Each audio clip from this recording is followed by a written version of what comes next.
The House has resumed for the extended sitting. Members, we are on the third reading of the Appropriation 2013-14 Estimates Bill and the second reading of the Imprest supply. Was I to call? Yeah. Sorry? Oh, I see. Call Government Orders of the Day, numbers 3 and 4. Sorry, getting ahead of myself. Estimates 2013-14 Estimates Bill interrupted debate on third reading. Imprest supply second for 2013-14 Bill interrupted debate on second reading. Having done that, the next call is the Labour call. Dr. David Clark. Mr Deputy Speaker, thank you for the call. We're in the estimates debate, and we have been, for those people who are watching at home following this debate, decrying the record of this government and its failure to address the really big issues that are confronting New Zealand society. We have a government here that is distracted by scandals, that is focused on cronyism, that seems to be about employing its own folks, those with National Party connections, to many of the top jobs. The Sky City deal that's been struck is one that is recent in our minds, and we can see there the way that deal has been skewed towards Sky City. Who knew they had the government over a barrel? They knew they did. They knew that the government had politically committed to doing the deal with them. It had stepped outside of the transparent, normal process for tendering and had said to Sky City, it's you or nobody, effectively. And Sky City, well, they're business operators. Of course they maximise the deal.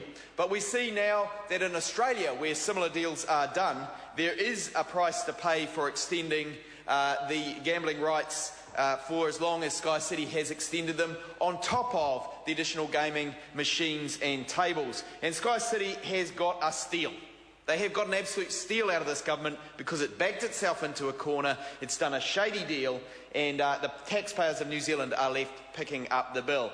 Now that's just one example. There are so many more. The GCSB scandal that is dogging the government right now, that has the government wondering where it is going to go next, because John Key doesn't seem to know what's going on in the 1 minute. Then it turns out he has had a conversation with his staff member, but it's not officially a report or a meeting, and so the story goes on. And John Key here is donkey deep. He is donkey deep. Ordinary New Zealanders do not know whether they can trust him anymore, and they certainly do not want to be spied on in their own homes by an agency that is supposed to be protecting New Zealand's interests. Well, Mr Deputy Speaker, Labour, on the other hand, has a plan. It will adopt a more hands-on strategy to make sure that ordinary people are put first. It will create hope and opportunities for New Zealanders. We will create more jobs and better wages, unlike this government here, who are still sitting on higher unemployment than when they took office, and that is despite all of the attempts to fudge the figures. Median wages are dropping. Inequality is higher than it has been at any time in recorded New Zealand history. This is not a just society. This is not a fair society. This is not a society that reflects New Zealanders' concern for social justice. National has let New Zealanders down. They've lost touch with the people who are struggling to meet the needs of their family or even to get a job. And I know that in my hometown, as Dunedin gets more bad news today with another rail contract going overseas, the hillside gutting as if that was not enough. We now have Invermay in the past week losing 85 highly skilled jobs out of Dunedin. And that's on the back of Stephen Joyce saying local institutions are imperative to support the development of a high-value regional economy. Well, that rings very hollow in Dunedin right now, Mr Deputy Speaker. That rings very, very hollow. And the ODT, congratulations to the ODT, the local newspaper, New Zealand's largest independent newspaper, is standing up. It is saying enough is enough. It is time for the central government to deliver on the empty promises that it has been making, because regional New Zealand is hurting right now. And that is for a government, it begs for a government that has an economic development strategy, unlike this government, which seems to have precisely none. And it's not so long ago, just a matter of weeks, that New Zealand Post closures were also announced in Dunedin. and the shifting of the postal centre away from the regions, from the small towns, to concentrate in Christchurch, where, of course, there is a housing issue, Mr Deputy Speaker. So this government, while it's distracted by cronyism, while it's seeing median wages drop, while unemployment remains high, is not looking after the interests of ordinary New Zealanders. Meantime, a David Shearer-led Labour Party is putting plans out there. It is saying every child should be able to have a world-class education at their local school. Every child should have a world-class education at their local school.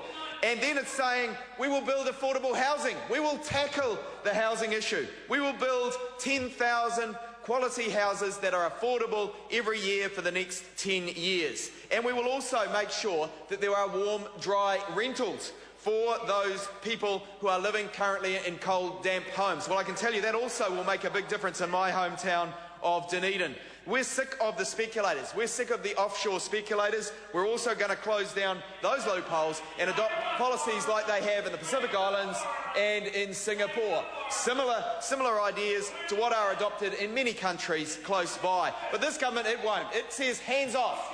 Hands off. Let's look at the power market. This government says, well, Mr Bridges over there, and he's very quiet, Mr Bridges, he says nothing. I look across and I see Mr Bridges saying precisely nothing.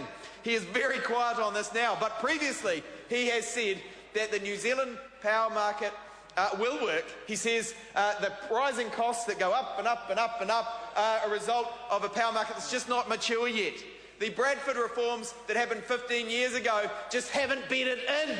Well, ordinary New Zealanders don't agree with that, Mr Bridges. What do you say across there now? Silence from Mr Bridges again.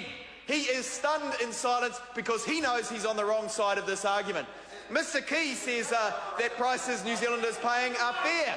That's what Mr Key says. He says the prices ordinary New Zealanders are paying are fair. Now, ordinary New Zealanders don't agree with him. And I think Mr Key knows he's wrong. If we listen across, what does Mr Key have to say about that now? Mr Key? Precisely nothing. Mr Key is stunned also in silence because he knows he's on the wrong side of this argument about power prices. Well, Labour will take a hands-on approach to power prices. We will make sure that ordinary New Zealanders are paying a fair amount. We used to have one of the cheapest power prices in the OECD in this country. One of the cheapest. And now we are paying nearly right up there. And that is because since the Bradford reforms, power prices have gone up at twice the rate of inflation. They've gone up 5 times the rate of inflation in the last year. And that is in a time of dropping demand. It's unbelievable, but it's happening. And Mr Bridges and Mr Key think it's all fair, and they'll take their hands off and just watch those power prices skyrocket out of control. And that's as the assets are sold. As those assets are sold offshore, those precious energy-generating assets that used to pay for our schools and hospitals, but the revenues dry up. Treasury says it'll send us backwards by $100 million a year. $100 million a year.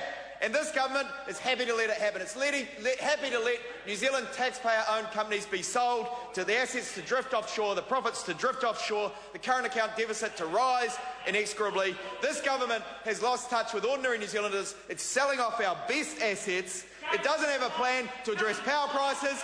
Mr Bridges is still silent. I can say power prices as many times as I like. Mr Bridges says nothing. Mr Key says nothing. But previously he said that he thinks it's fair that New Zealanders are paying what they're paying for power right now.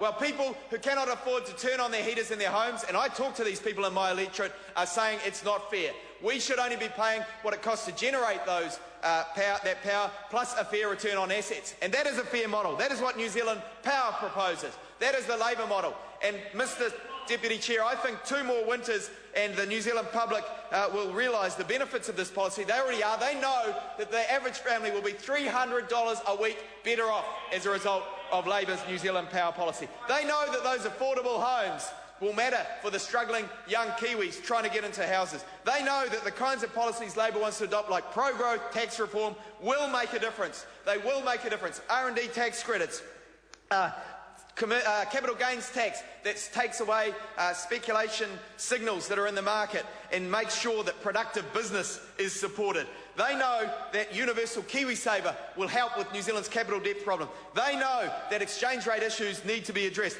And let's face it, this government is not across all of the portfolios. Mr Joyce came before Select Committee and did not have the answers to supplementary estimates prepared. He asked for an extension, the only minister to do that. He's stretched because he's fronting so much for a government that's struggling. And I moved a resolution, which is on the record in that select committee, that we postpone the meeting until such time as the minister is across his portfolios. And what did the opposition members do, Mr Henare? What did they do? They voted it down. They said they couldn't wait for Mr Joyce to get across his portfolios. They didn't have that much time. Nobody has that much time. Mr Joyce is struggling, and the opposition members know that. So they would not wait. They voted it down. They said, we can't postpone this meeting until such time as Mr Joyce is across his portfolios. We simply can't do it. Well, this government's struggling. It's dogged by cronyism, dogged by dodgy deals. Labor government will take a hands-on approach and make sure ordinary New Zealanders are looked after. That's what a Labor government does. Thank you, Mr Deputy Speaker. Jonathan Young. Thank you, Mr Speaker. That's a very good example of not